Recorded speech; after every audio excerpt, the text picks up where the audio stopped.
Welcome to another episode of Mistys Barber Yarns. It's your boy CLIPPERKAYNE and your boy Gaje. Gaje, introduce yourself. What up? Now, they already know who I am, bro. It's a brother ting, and it's about reminiscing. Now, me and Gaje were having a bit of a laugh the other day, and we were talking about how me and Gaje shared a bed up until I was about 15, I reckon. 15. So from about, well, when were you born? So from 3 years old to 15, we shared a bed. We got up to a lot, and I remember I was a late bedwetter, so I stopped wetting the bed at about 4.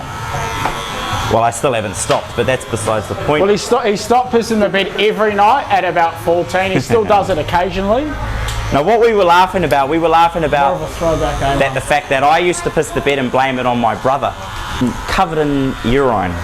And I used to tell Mum, it wasn't me, it was Gaje. It was Gaje, but the problem was it was all up his back.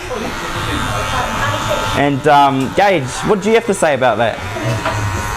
I was fine about it because... You took it like a true champion, that's what well, it's just, you know, the bond that a brother has, I wasn't going to narc on Kane. You're not a rat, are you? Nah, so I was just copping it, not realising that Kane was actually going behind my back, pissing on my back, and then telling Mum, you know.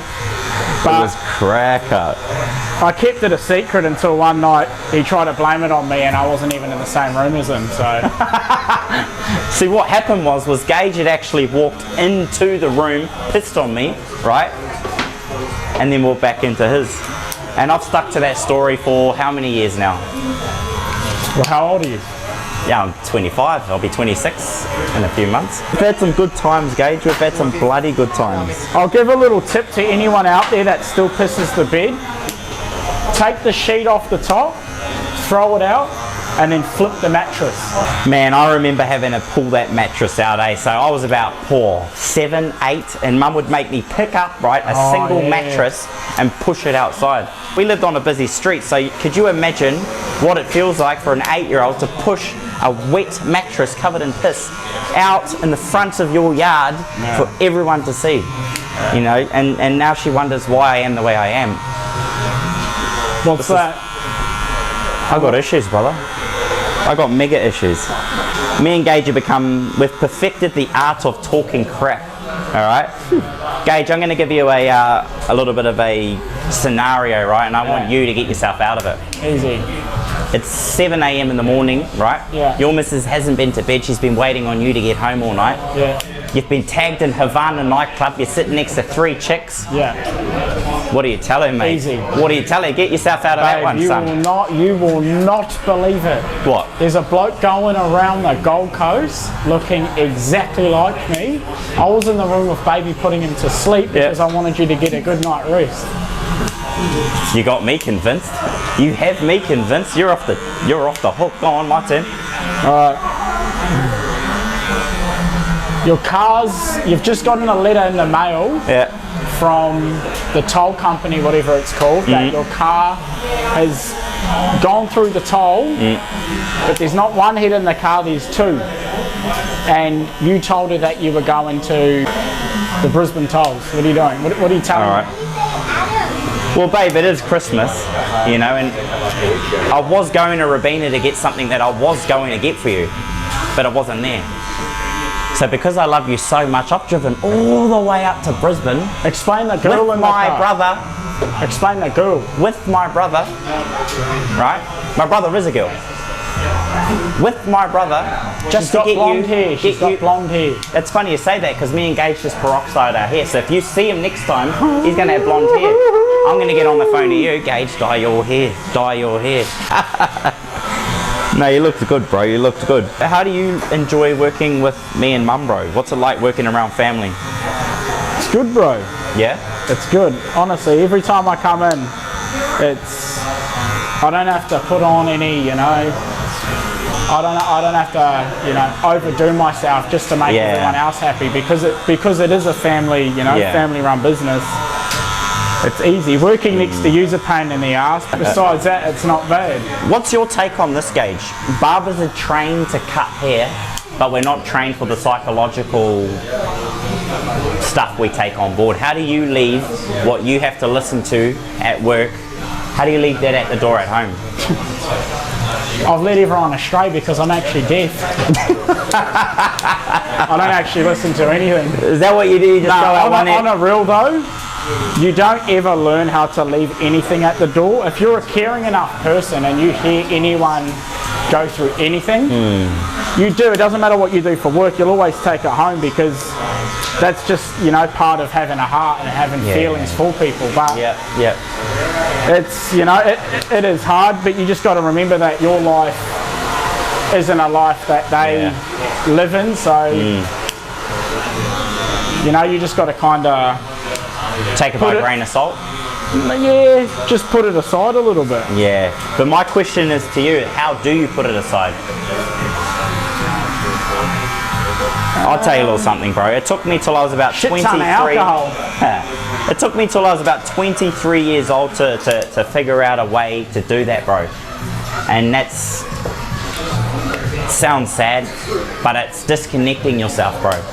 Now, still being there as an ear to listen to, but not giving your all. Now, my personality is all or nothing. And that's what I can argue. I struggled, bro, for years leaving things at the door, and I find, like you just said, like it's not our lives, you know. No, and it's not our lives, but because the way we are, we're just caring, bro, caring people. Yeah, for sure. So you can't disconnect yourself from, you know, the emotion and the feeling, but at the end of the day, we don't provide just a haircut, it's a service as well. Definitely, bro. And you can't really give someone advice if you're not listening, you know, if you're not, well, I wouldn't say listening, but if you're disconnecting yourself from taking in what they're saying, how are you going to reply?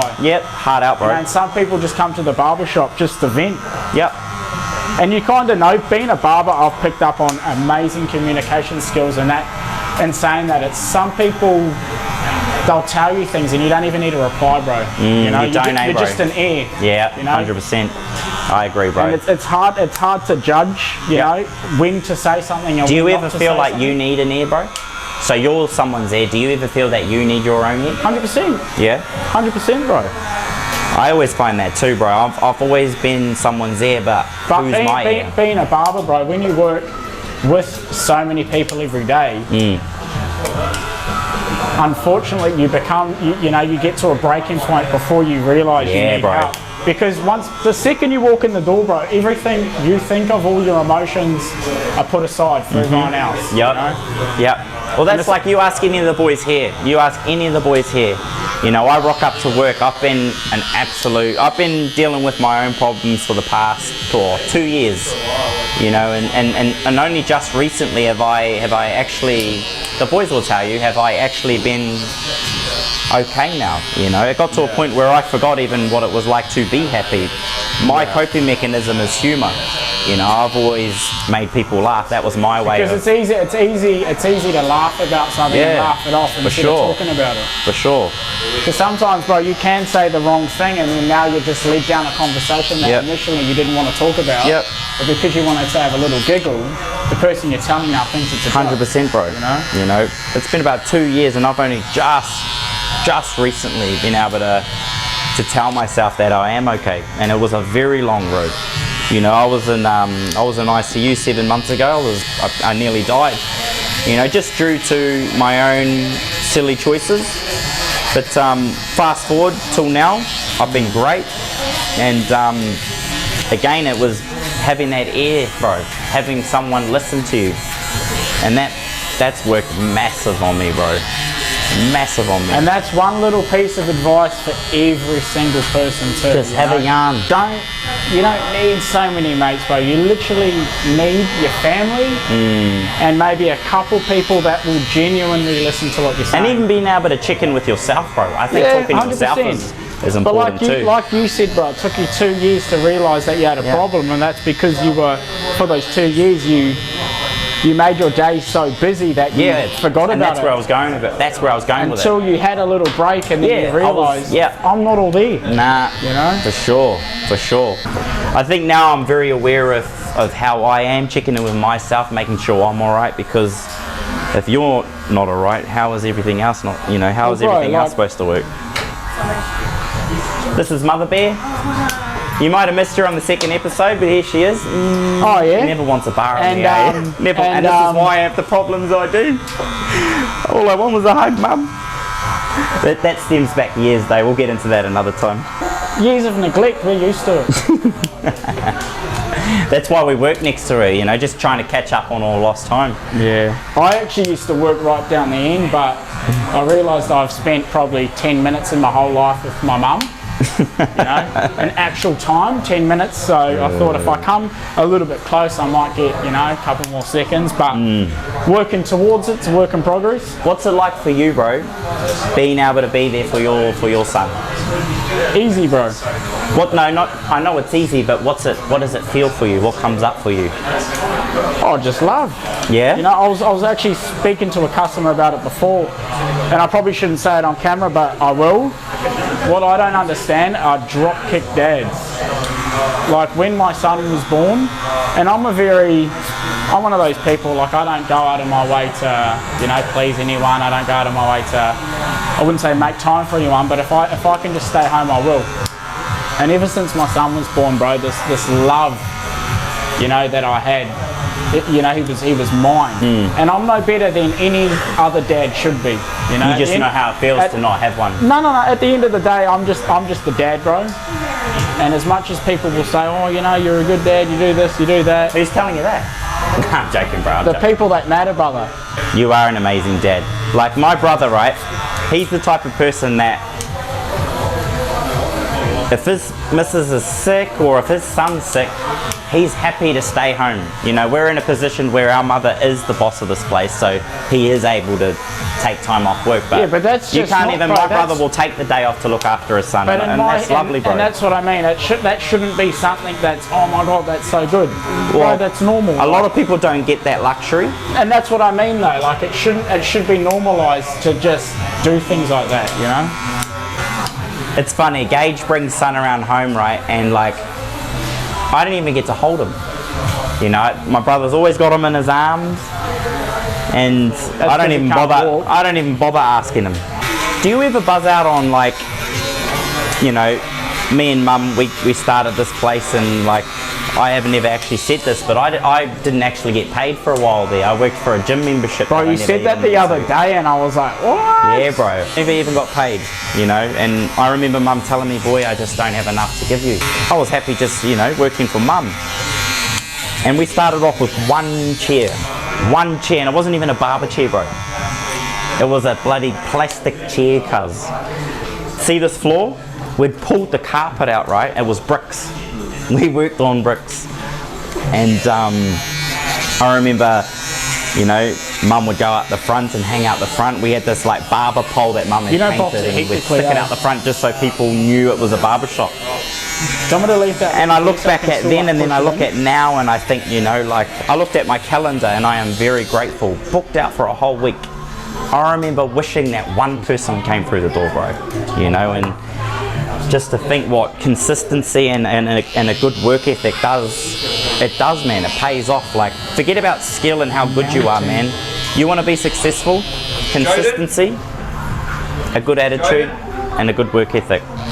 For all barbers wanting to know how to do well in the industry, that's it. You don't even have to be a skilled barber. Just have a good attitude, good work ethic, and just be consistent. And that's all it is. And these days, get yourself a phone and bloody video everything too. That seems to work too. How's that, my bro? I'll have a shot. Is that alright? Yeah. Cut his hair once. I've said more personal things to this fella in the space of 45 minutes than I have in people I've known for 10 years. Alex, my brother. How are you, cuz? Do you know his name? I've known Alex for how long, bro? 2011. So I've known him for nearly 10 years, and I've only just figured his name out, and that was when he started booking.